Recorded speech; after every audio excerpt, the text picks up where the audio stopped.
Hello, everybody. Hi, everybody. Yeah, we're live. Laura, how you doing? Yeah, all good, all good. With my coffee here, so I can't complain. It's a cold morning here for me, so all good. What about you, Cal? Yeah, pretty much the same. It's also quite cold out here. Yeah, we're getting into winter down south here.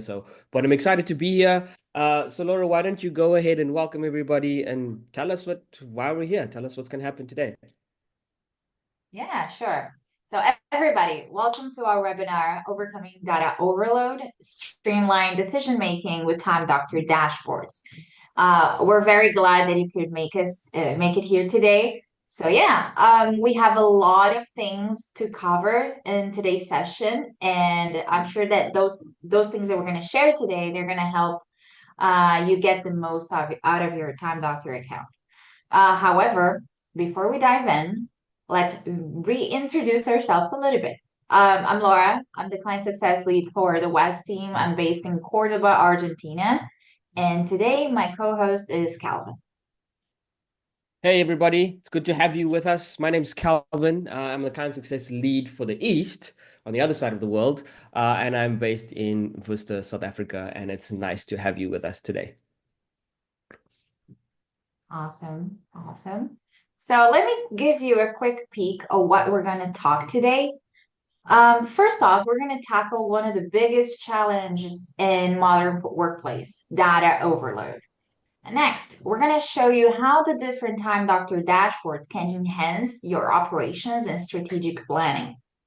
And then we're going to finish off with a wrap up and a Q&A session where you can ask us anything that you might need. But before we actually begin, some housekeeping reminders here.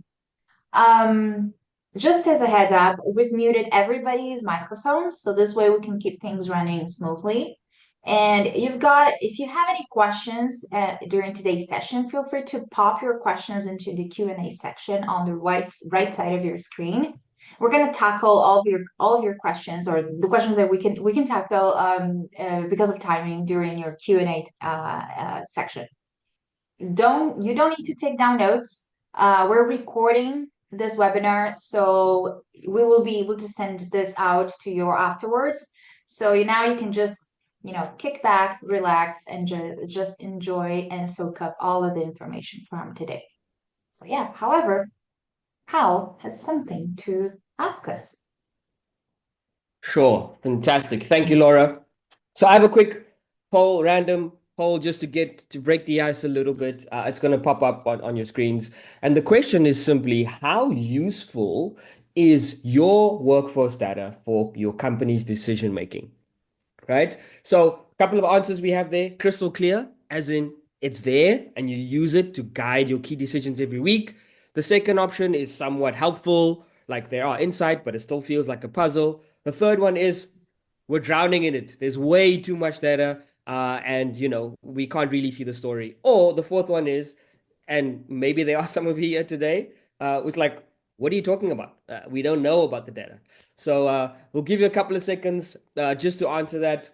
And there's still a few more people that will be answering, and then we'll get kicked off. But let us know what your thoughts are on workforce data for decisions that you have to make within your company. As we know, for some Okay. people it's important, for some people it's not. So we'll give it another 5 or so seconds to get answered, and then we'll go from there. Awesome, fantastic. So it seems like we have a oh, the answers are changing, but it seems like the second answer, somewhat helpful, means that people understand that the data is there, and it's useful to some point, but they don't quite fully understand it. It seems like around 65% of people here today feel that way. So it's good that you're here today, because we're going to talk about that in the next couple of minutes, just to share how you can work through all of this data overload and hopefully make some good decisions for your company. Fantastic. Back to you, Laura. Right.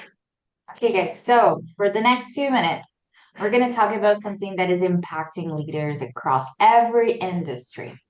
Data overload, especially when it comes to managing your workforce. But let's be real.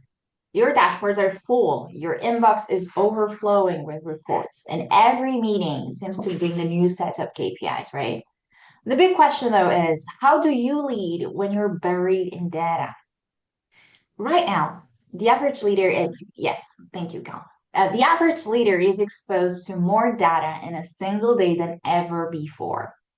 We're talking productivity metrics, attendance patterns, burnout signals, turnover rates, pulse surveys. So it's not longer about having access to the data, but it's about what you do with it, right? So what is the biggest risk we're seeing here? The paralysis by analysis. How many clients come with that phrase to us, Calvin? So many of you. And when leaders are overwhelmed by decisions and decisions get delayed, strategy becomes reactive and people, the heart of your workforce, they can feel overlooked. So you can imagine what you can prioritize. You can manage what you can prioritize. So how do we move from overload to clarity? And that is why we're here to make leadership thinking a little bit easier. Let's dive into 3 strategies you can start using today. Start with questions, not metrics. Don't start by scanning dashboards. Look at the script and ask, what decisions do I need to make? What behavior am I trying to influence? Let those answers guide the data, not the algorithm.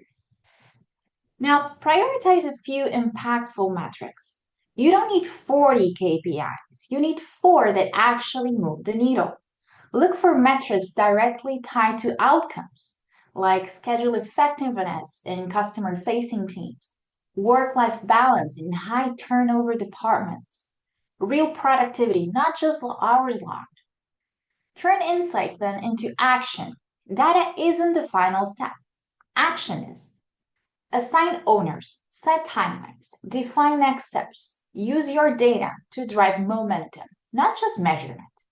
And most importantly, use the 3 key dashboards in Time Doctor to support you.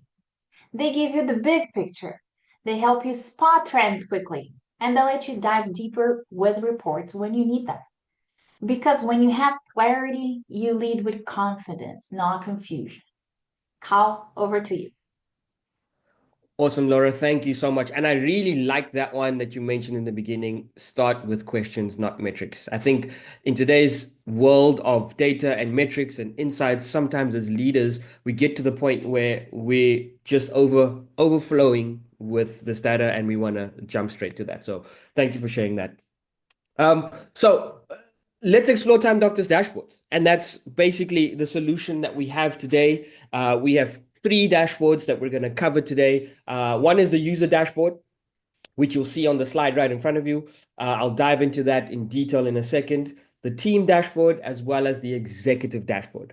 Now, these are where most users on the interactive version will go to find the data and the insights that they need. Whether you're a regular user, obviously the user dashboard is where you'll spend most of your time, but they're also very insightful for managers as well as admins. All right. So we'll cover these in detail over the next few minutes.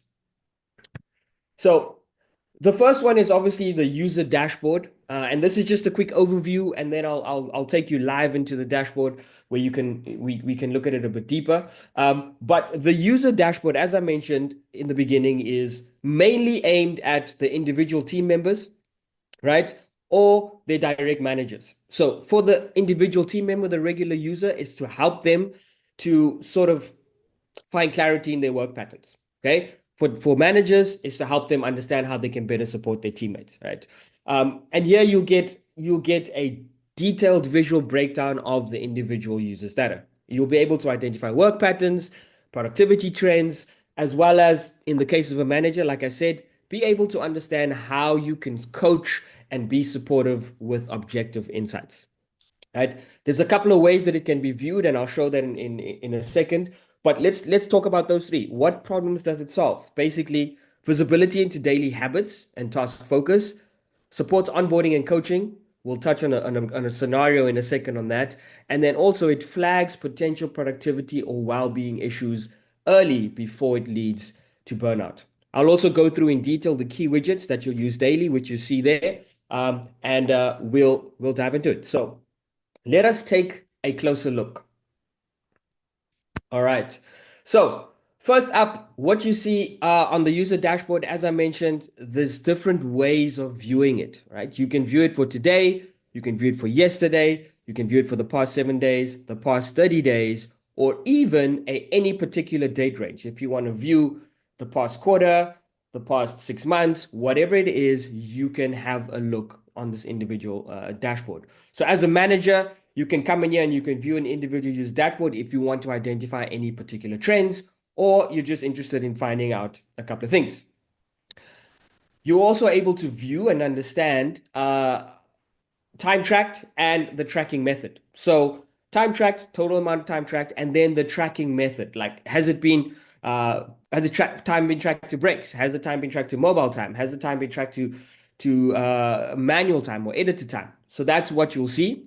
You'll also see the recent screencasts. Now, this obviously is if they are enabled.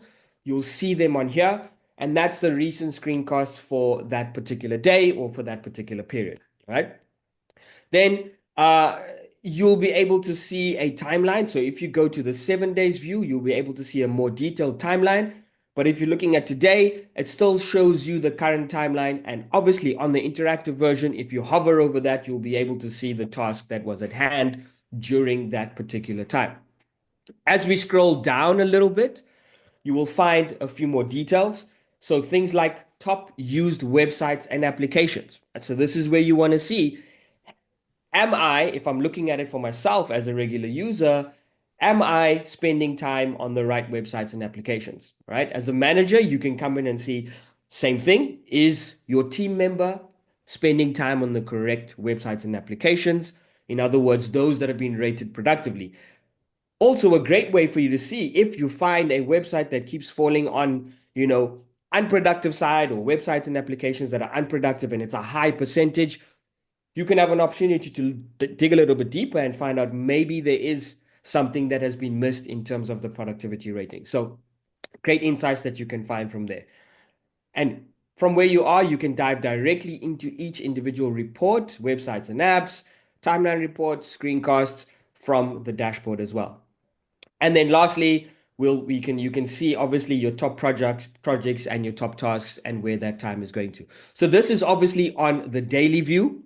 If we have to look at the past 7 days, or let's even go a bit further back, the past 30 days, again, you've got your detailed timeline.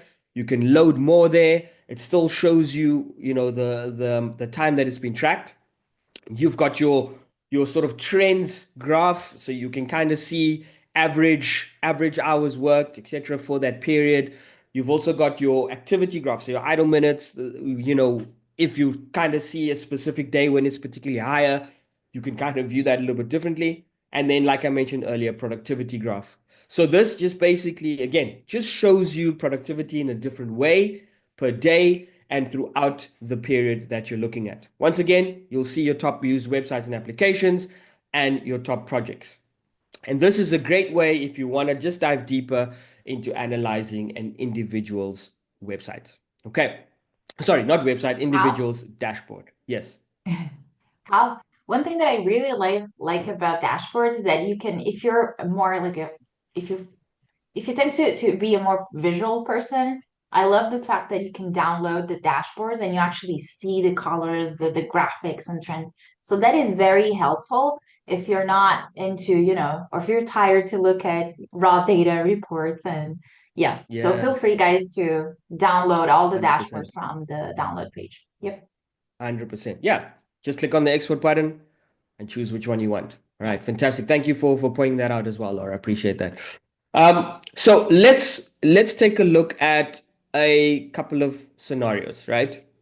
So, as I mentioned earlier, I spoke about onboarding and ramping up and training. And for example, you have some new employees. So here's an example. The first case is you maybe have a new developer. They're 2 weeks in, and interestingly enough, Laura, I actually had a a call with a customer of mine this morning that has a similar issue. So Mm. it's like almost a very live scenario, right? New developer 2 weeks in, working remotely. And exactly, I kid you not, exactly the same. When I looked at this later on, I was like, wow, this is exactly the same, right? Low input, they're trying to figure out what's going on. And you find that the dashboard shows high hours, but it's sort of scattered. There's no, the tasks are everywhere. And usually what happens is, a manager he didn't know, he was trying to understand the data, right? So in a case like this, right? So when you have an employee that's onboarding, they're ramping up, you can use the user dashboard as a manager to see, obviously, where they're spending their time, which tasks they're focusing on, refocus them if you need to. And also, as a manager, it gives you the opportunity to provide timely support to reinforce what they've been learning on in the past 2 weeks since they started onboarding. And also reinforce good habits. Remember, they're new to the company. They might not be 100% aware of what's going on. They're still learning. So you can reinforce those good habits, those quick syncs, those quick one-on-ones just to keep the focus. And then that results in a really more influential, I would say, and a faster ramp up or a faster onboarding process, right? And we all want our new employees to get onboarded as quickly as possible so they can hit the ground running. So the user dashboard is comes in handy there. In the second case, you've got someone who's been with the company for a while. They're a high performing employee, and they've been consistent for 6 months. They're a top performer.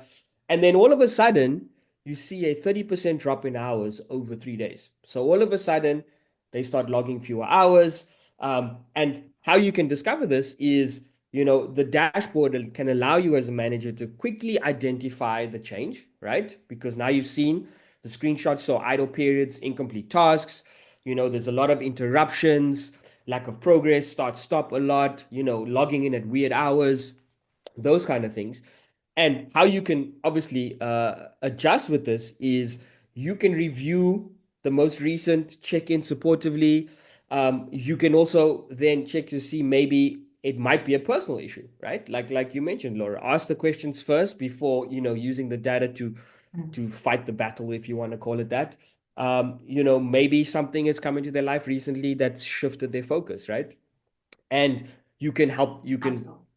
see if they need assistance with their workload during this period. So it's a great way to discover, if maybe you need to realign their tasks. Maybe just because they're a top performer doesn't mean they can take more and more work on, right? And sometimes we make that mistake as leaders and as managers. So there's two examples of how you can use the dashboard before workload causes performance issues. All right. So that was the user dashboard. Next, we're going to dive into the other dashboard, which is the team dashboard, where we're going to take, again, just a high level look at what the team dashboard brings and who it's mainly for. Now, obviously, team leads, project managers, managers of groups. So, as an individual, a regular user, like we saw before, they won't be able to see a team dashboard, right? They only see their own data. So, what problems do you try to solve? So, what are some of the key benefits here? You can understand team performance trends, you can address workload balance and burnout risks. You can also track live data for real-time decision making, right? By going to the dashboard and having a look as quickly as possible, right? And there you'll see in yellow some of the key widgets that you'll use daily as a manager. And we'll go through these again. We'll go live into the dashboard in a second. It's trends, latest data, so you can see who's active and all of those kind of things. Who are your top performers and also those who may need support, right? And then work-life balance and websites and applications. Okay, so let's dive in and have a look at the team dashboard, and then we'll see what we find. Okay, so again, just very similar to the user dashboard, the view that you can see is obviously today, yesterday, past 7 days, past 30 days. Okay, and also as Laura mentioned, you can download this directly. It also shows time tracked as in the past. So let's look at what's different, okay, to the other dashboard. The latest data. who's online at the moment, right? Who's working? Who's online? What time did they start? Who hasn't started work, right? Recent screencasts, as always, right? Check who's actively engaged. Okay, you can, and like I mentioned as well, celebrate your top performers, diving into the data. Who are your top users? Where are they spending their time, right? So this is a great way for you to just dive real quick from a high level into what your team is doing and where they're at. Okay, very very easy to spot and easy to look through. Okay, one thing I want to mention is if you click on the past 7 days, it again gives you a different view, right? Something else that you can kind of focus on. Okay, so again, you've got your productivity trends, your productivity percentages, looking at as a team how productive you've been over a period of time. So this is where you can kind of look into that. Also looks as in that period, how many users were active, how many people tracked time, how much time was tracked, etc. So that, as you always know. One important thing to note as well is you can adjust what you want to see. Okay, so you have that widgets button in the corner there, and you can adjust what you want to see. So if there's certain things that you feel like are not important to you, you can remove them and you can bring in other things. All right, so very, very important. It is adjustable as well. Obviously, there are certain things that will predominantly be there and you can't remove them, but majority of them you can kind of change and remove. Okay, so what I wanted to show you here that's different is I mentioned work-life balance, right? So this is where you can identify team members at risk of, possible burnout based on custom thresholds set by your company. Okay, obviously these rules you'd have to look at a little bit closely because it is based on company time zones and time zones of your employees, but you get the idea. You can look at it and view it by trying to, again, understand who could be possibly at risk to burnout. Okay, when you look at it from a high level, that view is also available when you look at it from the past 30 days. Obviously, then it gives you more data because there's more time that has been tracked. There's more opportunity for someone to fall into that bracket. So it helps you sort of dive into your team a little bit more, a little bit deeper from a higher level, and identify areas that can supercharge your productivity as a team, and also look and see like what areas, what websites, what places are sort of time sinks, just dragging and draining the energy out of your team. And maybe looking at possible websites and applications that are maybe distractions. Maybe there's a specific website that's been popping up regularly, and you're thinking this is becoming a distraction, and you need to look a little bit closer. So depending on how you want to manage your team and depending on where you want to go with it, the team dashboard is very, very important and can help you do that. Okay, so that is the team dashboard. Let us look at scenarios again, a couple of scenarios from sort of team dashboard use cases that we've picked up over the years. So, two cases here. So the first case is, there's a senior backend developer. So that means someone who, obviously, when I say senior, it means someone who has a good reputation of, high performance. But what they've noticed is, they're looking at it maybe in the past 7 days or the past 30 days, and they start to see that the work-life balance widget flags, long hours, long days. Or you're looking at the track most hours, section, and you're seeing this person is putting in, 60 hours a week, 65 hours a week, or 200 hours a month or whatever it is. And you discover this, because you're seeing that there's just back-to-back work, there's no breaks, there's not much, there's just a green bar that you see on their timeline. And obviously this is a high performer. So you're not, that you as your team are unaware that, this is happening because the output is there, right? So whilst their productivity is strong, this raises concern about burnout. I mean, it's clear to see. So as a manager, you can initiate a conversation, encouraging, better time boundaries, offering support, check in with them regularly, find out, is it stressful? Is things rising up? And just make sure that they are assigned the right type of work, right? There might be work that's low priority that doesn't need to be there, and they can hand it over, thus leading to, avoiding the burnout. Okay. So the second scenario, this is slightly different. You have a remote marketing team and an urgent task pops up mid-sprint, right? High pressure situation, right? Now, you need to quickly delegate that task to someone. What's the best way to do it? We saw the latest data widget. Go in and see who's available at that time, who's currently active before making that decision, right? You're also able to review any recent activity, on productive websites and apps to ensure that you choose someone who is focused, is doing what they're supposed to be doing, and they're also engaged, right? So the importance of seeing those kind of things, right? And then having that in mind, having those insights, you can assign the task to the right person at the right time, right? Keeping the entire sprint on track without really overwhelming anyone, right? No delays, no overload. You get the job done and you get the task completed. So, insights from the team dashboard as managers, something that's amazing that you can help your team with. That's it from me. Over to you, Laura. You got the next one. Awesome, Kyle. Thank you. Thank you for all the cool insights and use cases. Let me see if I can do this as smoothly as you did. Share. Let's see.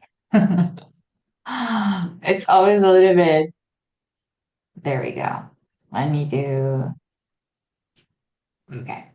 Now, Calvin has already spoken about user dashboard and team dashboard, and now we're going to go to the following layer of data, let's say the executive dashboard. So we've come from the smallest type of unit of analysis, which is the user dashboard, and now we're going to go to the biggest one, which is the executive dashboard. So making strategic data-based decisions is crucial for driving success across the organization. So this dashboard here gives you the tools and the insights, not only to monitor the workforce trends and risk signals, but also to assess tool adoption effectively. So it's all about aligning resources with your business outcomes, ensuring that your organization thrives. So I'm going to show you here. Okay, no, sorry. Let me show you this section here. So the executive dashboard, we can think of it in 4 different sections: the overview, outliers, top group, and company configuration. And let me show it here. So you all see my screen, right, Cal? I'm good. Yes. Yeah, All we right, good. cool, cool. So we see the 4 sections that I was telling you, right? So the overview, outliers, top group, and then company configuration. So let's start to take a look at the overview. So this is basically the bird's eye view of the company, right? So we're going to see here the average total time worked to average workday lengths, team productivity comparisons, and time spent on unproductive websites. You have all the data that you need to understand and enhance your operational efficiency. Now, the outliers section helps you identify those teams that might need a little bit extra attention. You can spot users with over 20% of unproductive time, individuals repeatedly flagged for potential workload, or for those users that are tracking more than 200 hours a month, right?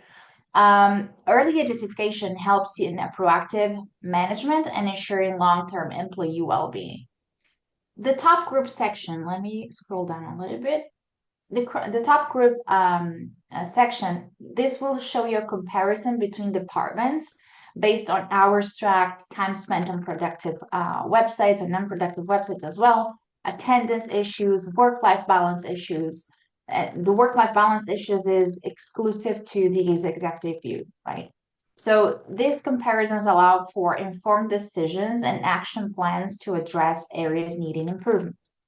Now, the last section of this dashboard, the company configuration. Here you get a snapshot of how time doctor settings have been applied to your account.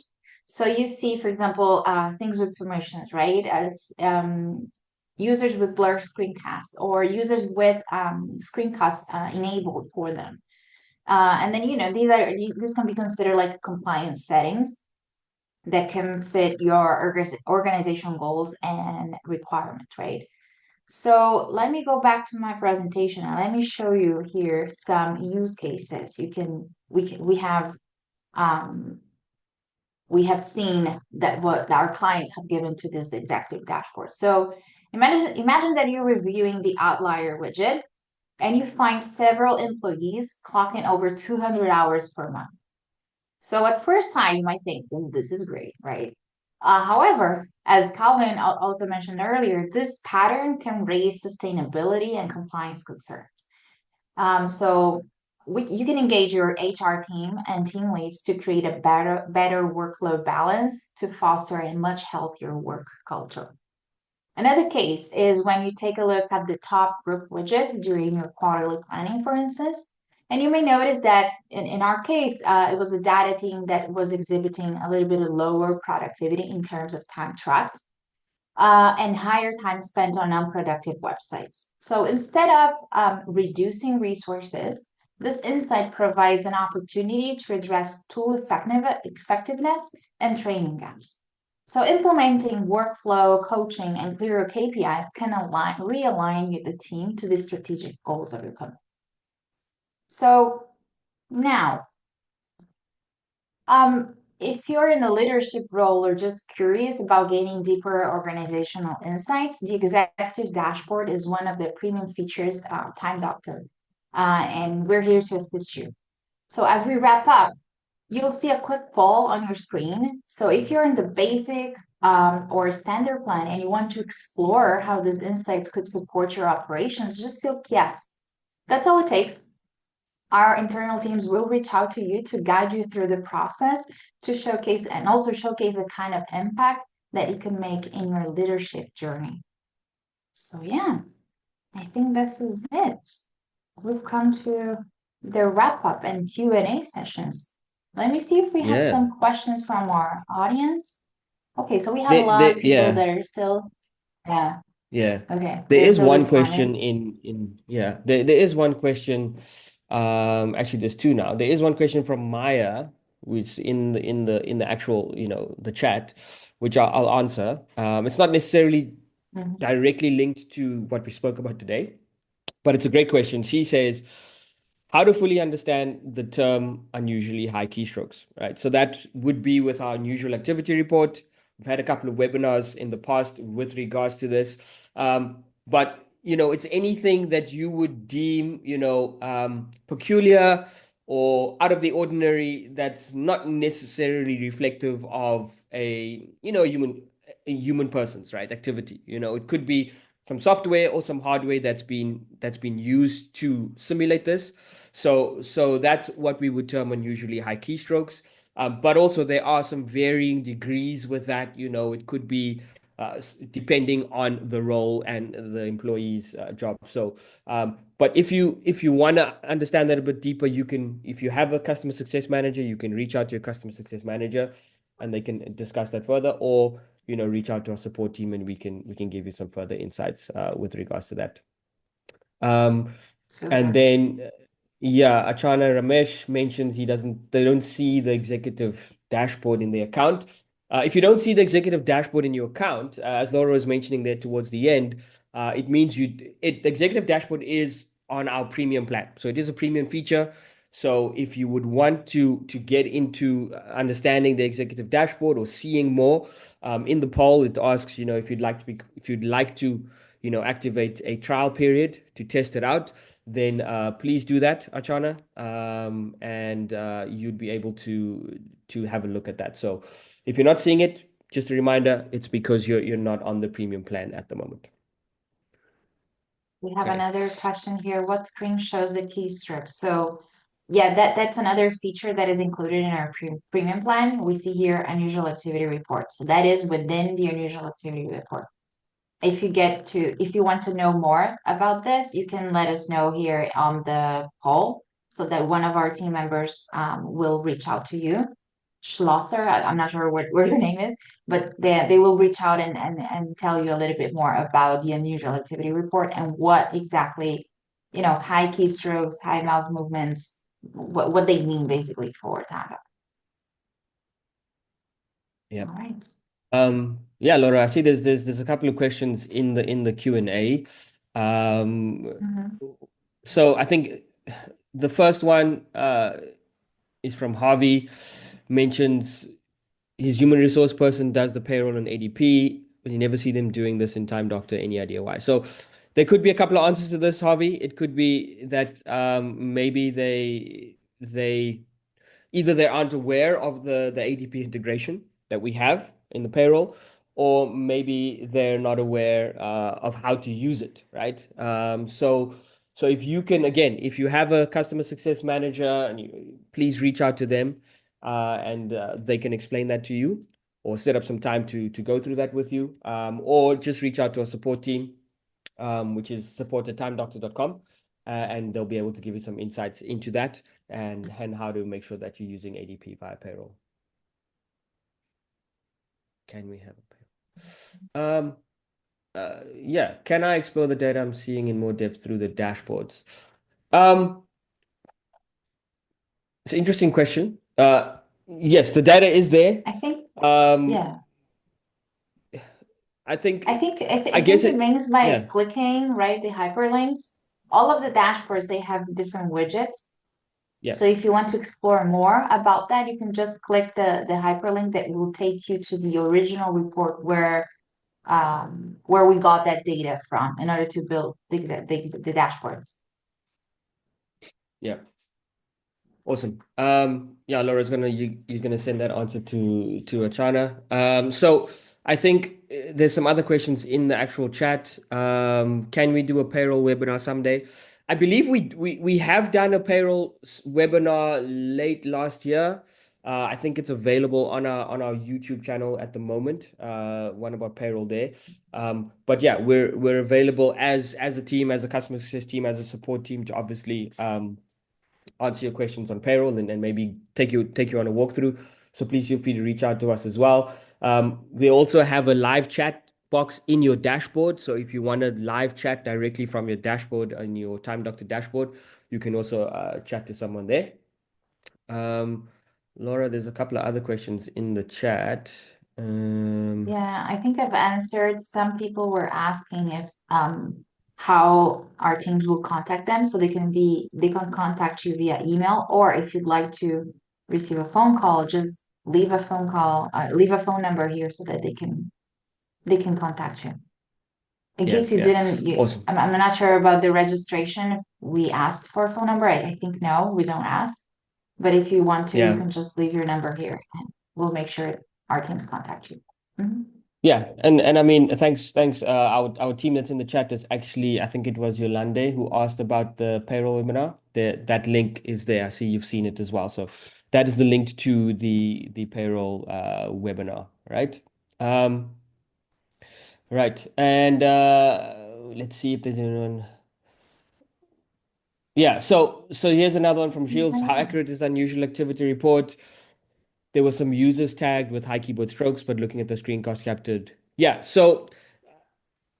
It's an interesting one to answer, Jules. And that's why I mentioned that when you look at the unusual activity, and that's why I always say it's probably better to dive into this maybe one-on-one with, with the customer success team or someone from our team that can go through the data a little bit deeper for you. But it is accurate. We're always updating it with, the latest sort of algorithms to that come out. But again, you always have to look at the user's role, the role that they do, maybe the type of equipment that they're using. Some people use gaming mouses, which click very quickly. Coding sometimes means a lot of clicks and keystrokes. Or maybe it's picking up something different. So we have to just dive a little bit deeper. But yeah, if you have any questions on that particular case, please reach out to us, and then we can obviously take a deeper dive with you. Mhm. I All think this right. is it, Cal. I don't see any more questions Uh, on there, the Q&A there is section. one. Yeah, there's one in the Q&A section that Ah, just popped up. If I look at the time track for user, it's a great question, actually. We get this a lot, right? Why the percentage not adds up to 100%? I have a user with idle minutes of 36, productive of 8, and product. So total. Okay, so mm. Great question. Hmm. Thank you for asking that. So what I want you to understand here is it's not necessarily the percentages don't are not added up, right? So if I work for 8 hours of the day, right? And in that 8 hours, I could have 100% productive time, right? Because I'm not going to any unproductive websites and applications. But in my productive time, I don't touch my keyboard, I don't touch my mouse or anything of that sort. So that's my idle minute percentage going up, right? So I could have 100% productivity because I'm going to the right websites, but I've got 45% idle because even though I'm on those websites and applications, I'm being idle. I'm not moving my mouse. So that is how you put that in. It should unproductive and productive will obviously correlate, but when you're looking at your idle minute percentage, that's where it's going to be slightly different. All right, but a great question. Thank you. Yeah. Okay. And then we have how to show meeting time in my team dashboard. We need to define tasks included as meeting. No, not really, Ahmad. Thanks for your question. This is a new feature we're launching. So you're gonna be seeing that soon, but you don't need to create any tasks. Time Doctor will capture any software or websites that require microphones so that Time Doctor understands that that will be meeting time, right? If you're using a website or an application that requires your microphone to be on. So that is it. Yeah, I'll just take this Okay, last one so by we have Yolandi, and then another. Okay, yeah, all right, I'll take this cool. one, and then we'll close it out because we're getting to time now. So normal idle percentage, yeah, Yolandi, you're 100% correct. It always depends on job type, job role. So it's very difficult for us to give you a specific percentage. The advice I always give to my customers, my clients, is look at. I always. It's even difficult for me to say look at your top performers, right? Because top performers are top performers for a reason. They're usually outliers. But you've got to look at the role type. So, for example, if you have a data team, a data capturing team, they are going to be busy. They should be busy on their keyboard, on their mouse for most of the day. So they will obviously have a lower percentage, maybe 15, 20%, even less than that for the day. Someone who's maybe in sales or whatever, who's constantly on phone calls, constantly in meetings, will be higher because probably they're not touching their keyboard, not touching their mouse a lot more.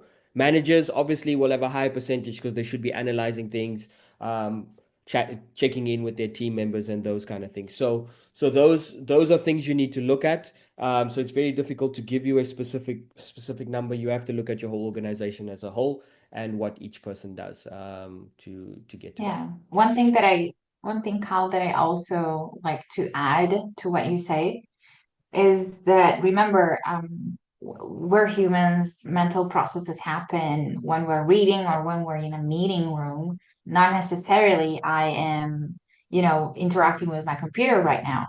So all of these seconds that goes by without me interacting with my computer will be counted towards my idle time. That doesn't mean that I wasn't working or that I was spending my time on something unproductive. On the contrary, so take that into consideration. Reading, or if your teams work with their phone, sometimes they're on a call on their phone and they're not interacting with the computer. All of that can sum up to idle time. So idle time does not equal people. My team is not working. No, but take a look at the outliers. Compare them. Compare these people that have what do you consider a high idle time with those that you consider like lower high idle time, and also compare that to the output that they give to the company. So then you can more or less get an overall idea of what idle time percentage is considered normal within that team or for your organization. And I hope this helps. Yeah. Awesome. Yeah. All right. Thank you, everybody. Thank you so much. It's great questions. Thank you for your time. We will be closing the poll, ending that poll now. Thank you for all of you that participated in that, and obviously took part in it. We appreciate it. And yeah, whatever you chose, someone will be in touch with you to reach out to you. Those that selected that you want to be contacted. But I've had a good time. Laura, thank you so much. Thank you. Thank you, and see you soon in our next webinar. Yes, definitely. Take care, guys. Goodbye. Bye.